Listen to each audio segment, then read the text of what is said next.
So, what do I think of the Super7 Mothership? I think I may have to sell a kidney because $500 plus $100 shipping. I just bought a goddamn his tank for $300. I just bought a Dragonfly for $300. I don't have either of them in hand, and God knows when they're coming. And $600, $600,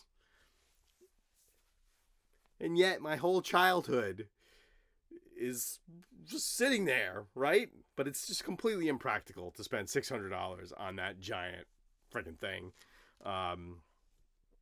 Will I do it? I'll probably get really shit-faced in like a few hours and, pass out and just put my credit card information and then wake up sad like I just had a one-night stand with a strange woman I met on the street, again. But, $600? So what do you think of this mothership? Do you want it? Can you live without it? Are you going to break down and just get it anyway? Is it even going to be funded? But that mothership hurts, man. It's calling to me. Buy me, buy me, buy me. It's going to be $600. No, it's rough.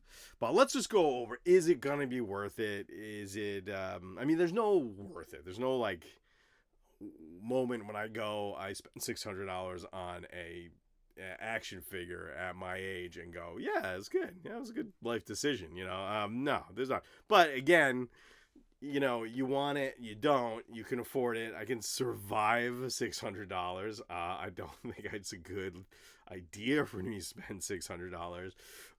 But on that, after all of the other things I've recently bought. But can I do it? I could do it. Should I do it? I shouldn't do it. Will I do it? I don't know. Ask me at the end of the night, right? Right now, though, all I can think about is, man, I have been waiting my whole life for that thing. Remember seeing the cartoon and be like, okay, when are they coming out with that? Why isn't that a thing? Why don't they have one? Why? I'll give you money. I'll give you money. Right? And they never came out with it. It's completely impractical. It makes no sense. They don't have giant hover motherships. It wouldn't necessarily breaks the reality that G.I. Joe. I know it's not that realistic. I know.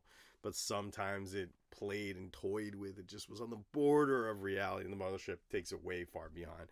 But Mothership is awesome. Certainly, most famously, the Mothership is in that opening of the G.I. Joe cartoon, just floating above everything. Trouble bubbles flying out of it.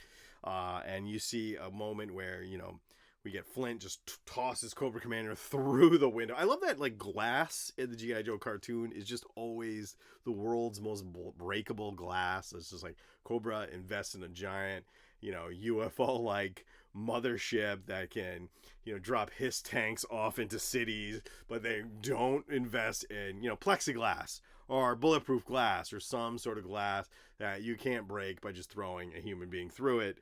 However, so let's look at this thing. Let's just take a look at here. Okay, I'm gonna pull this up here on the Super7 website and just look at it and gloriously just stare at it. It's but I can't touch it and I can't have it. It feels like the Heather Locklear poster that I had in my room when I was 11.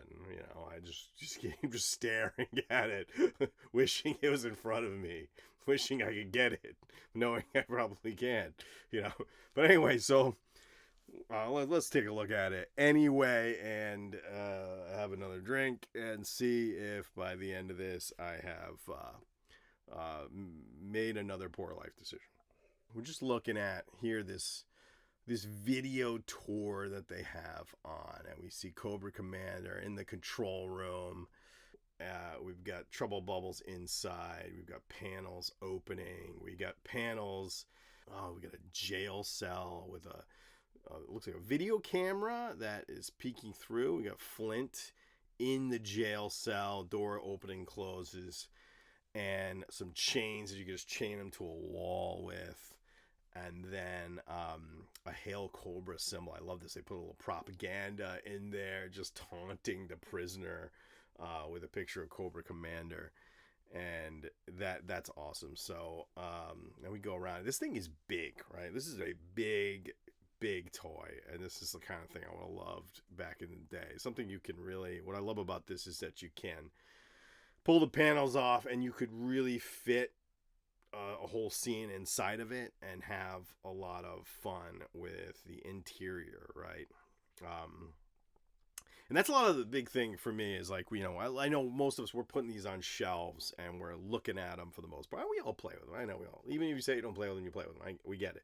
But we're buying these things and we're going to display. I don't know that displaying this thing is like practical at all. Where am I going to live? You know, this thing is 2.5, it's like 31 inches, right, wide.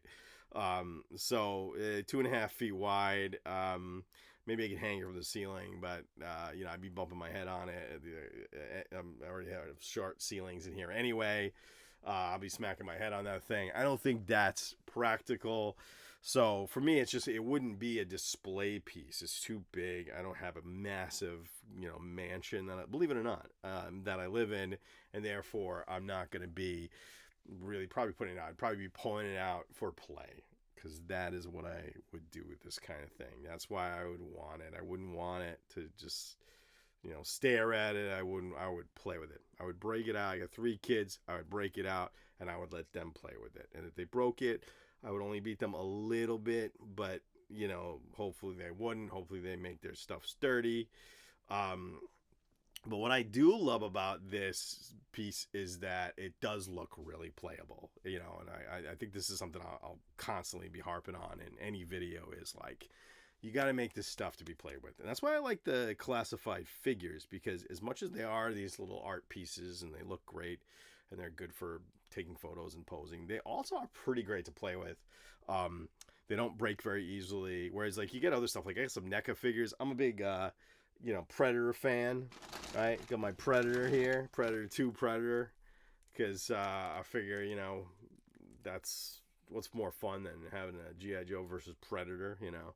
And I think the G.I. you know, Predator movie is one of the closest things we got to a G.I. Joe movie. You know, it's just like team of weird, cool bro dudes that have different specialties, and you know, they fight against this monster. So I'm like, all right, great. 3 seconds out of the box, let my kids play with them. Little blades on his arm broke. 2 seconds later, spear broke. Little, you know, thing that he uses to press buttons so he blow himself up broke. Okay, NECA, you got to make things playable. I get you want to make them look good, make them playable. But so this thing is a playable, and that's what I really like here. It looks like they looked at this. I don't know why, because like Super7, like no kid is going to be buying this. Nobody's going to be buying this for this kid, for their kid, right? I mean, how many kids even know what G.I. Joe is, other than, and you probably, I'm sure you indoctrinated your children to G.I. Joe as I did, right? But other than that, who's playing with G.I. Joe? Who's buying $25 figures? And lots of them, you know, that's the thing about, that was so awesome about the O-ring figures when we were kids. You could have hundreds of them. You can't have hundreds of the Super 7 ReAction figures, you know, unless you were like completely loaded and spoiled. You're not going to have hundreds of those. So the fun is in that having a real set and a massive battle, and this is what this would be ideal for, is to have this massive play set that you could, you know, have fights on the roof. And it looks like that would be a good setup. The roof seems to, before you take the roof off, it's got pop-up lasers.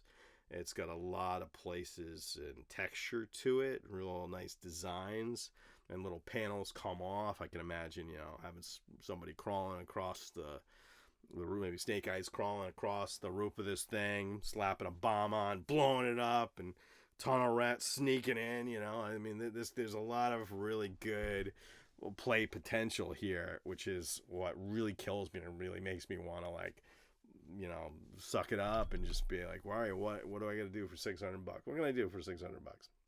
OnlyFans? I mean, I'm an ugly middle-aged man, so probably not a huge market for that on OnlyFans, but there's a fetish for everything in the world, so maybe there's a fetish for bald ass, middle-aged GI Joe fanatics.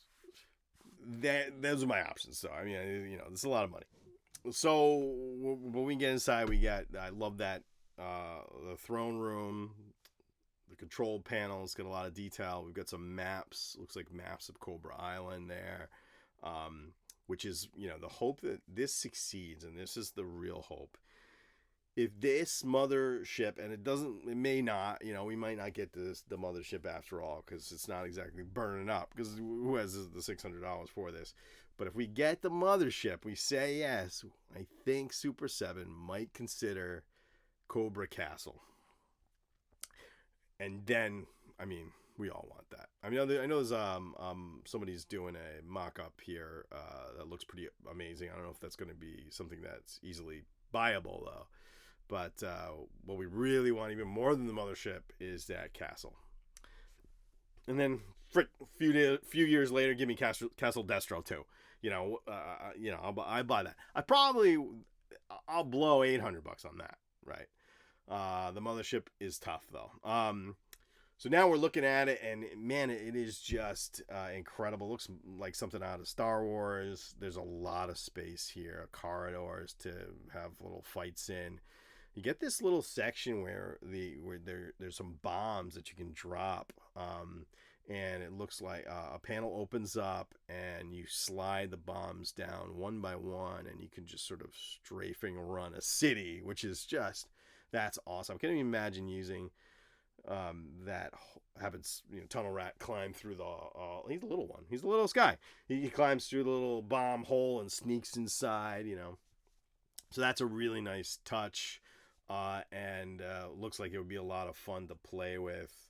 Then we go in, we get some storage for the trouble bubbles and a couple of parachutes. I mean, you get 2 parachutes. I guess those are for Destro and Cobra Commander. Everybody else dies when the mothership goes down, like in the cartoon, and explodes on the ground. Mothership's always going down, by the way. It only shows up a couple times. Every time it goes down in flames, and that would be the fun of it. But nice detail here. We get a little ramp that into the ship, but that's also a nice touch. Underneath the ship, it looks like we've got some lights. Whatever, they love to do this. Let's put a light on something and think it's that exciting. But I mean, like, a baby is excited about that. You hit a button, you go, ooh, it lights up, and then you're kind of over it. Kind of cool. Fine. Okay with it. And then underneath, we also have some stands that are going to allow the ship to hover off the ground. It's only going to be a few feet off the ground, but that is just kind of a nice display technique that it's going to be up above the ground, a few inches above, hovering. I kind of love that. Really nice touch there. Now we go to the other side. We've got a weapons rack. It's got Viper's guns. Looks like the standard Viper rifle with the grenade launcher, which was always a hit. In the middle room, we've got where Cobra Commander hangs out. Lots of control panels, lots of detail, and we got this giant globe with a Cobra symbol on it, which is awesome. Kind of reminds me of the Great Dictator. I think it's probably one of the things that inspired. This was something that showed up in the cartoon a lot. This big globe where, insane, megalomaniacal terrorist rulers, imagine owning the world, right? Really nice detail. I think Flint tosses Cobra Commander into that and breaks it, right? Doesn't break, I'm sure, but really love that touch. That's one of the things. Maybe my favorite piece in this might be the globe. It's just a nice detail. I love the Super 7, the detail they're putting in, the love that they're showing by really exploring all the details of the cartoon and bringing them in. I love that aspect of what Super 7 has done.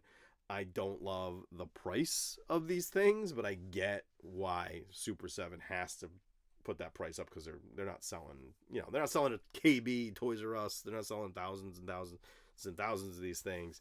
They're for a collection. Now, in general, Super 7 as a company, not necessarily the GI Joe stuff. Now, I love the other stuff like Evil Dead. You know, the idea of even maybe one of the tempting things about maybe getting into Super 7 if I had a little bit more cash would be loving the idea of, you know, mixing Ash in, you know, with from Evil Dead and with G.I. Joe, mixing all the characters together, and they could all sort of fitting into this real world. And you've got everything from like They Live, my favorite movies of all time, Evil Dead, and, you know, fucking rock bands and things all playing together is kind of a cool and fun idea.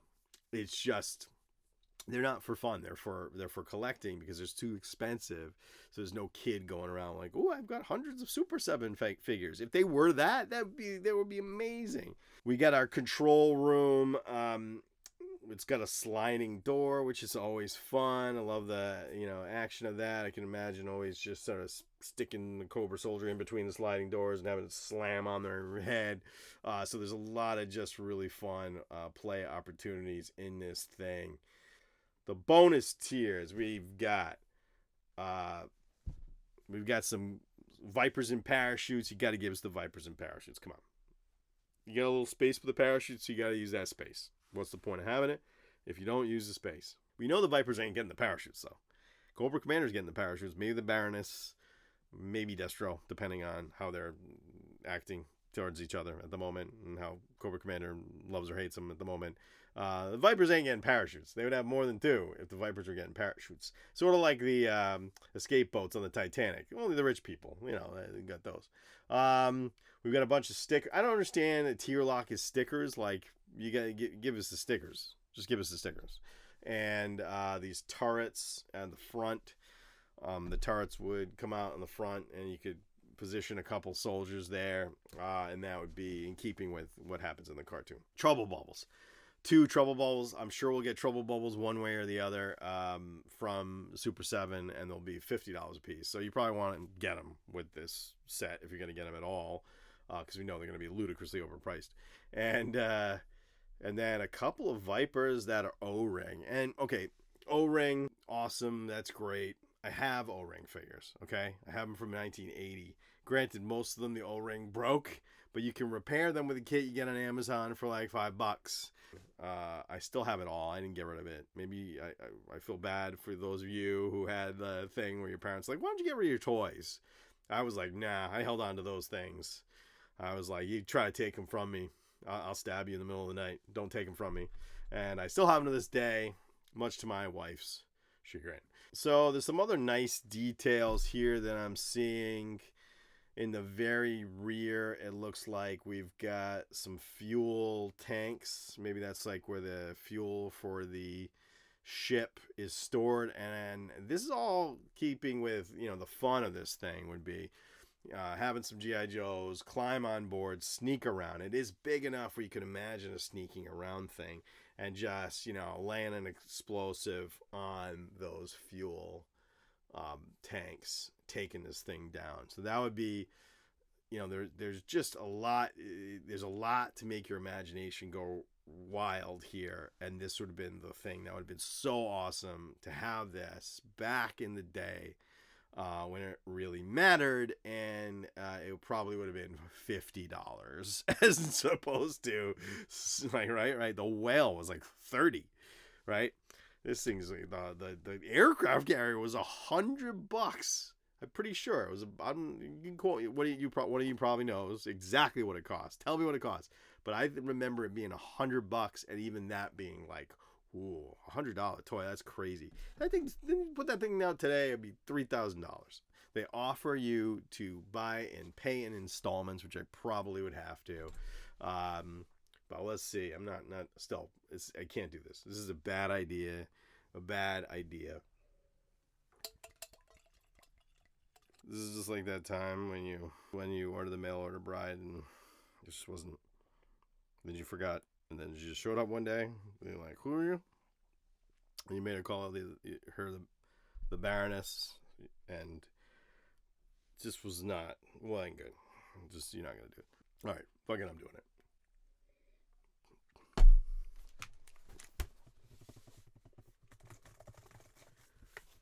What did I do? Oh man, no. No. Can I redo this? Can I change it? Can I? No. Ah. My kids won't eat. Ah.